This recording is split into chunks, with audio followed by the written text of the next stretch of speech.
আমাদের নির্বাচনের পরিবেশ গতকালকের পরে অনেকখানি সেই পরিবেশ বিঘ্ন ঘটেছে।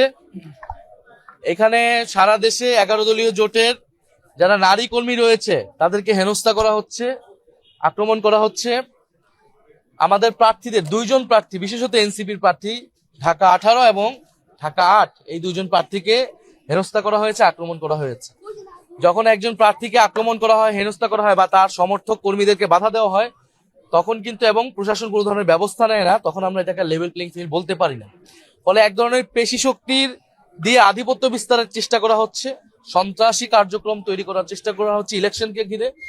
আমরা আশঙ্কা করছি যে এই দলের পক্ষ থেকে এটি করা হচ্ছে, এটি সামনে আরো তারা বাড়াবে, কারণ জনগণের উপর তাদের ভরসা কম।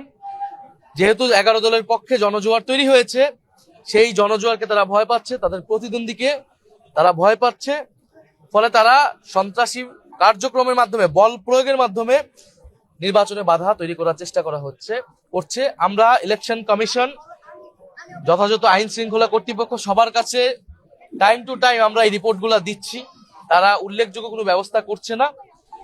এবং আমরা তাদেরকে বলে আসছি, যদি এই ধরনের ব্যবস্থা চলে, এটা একপাক্ষিক নির্বাচনের দিকে হবে, জনগণের প্রকৃত যেই রেজাল্ট, ফলাফল, সেটা কিন্তু আসবে না।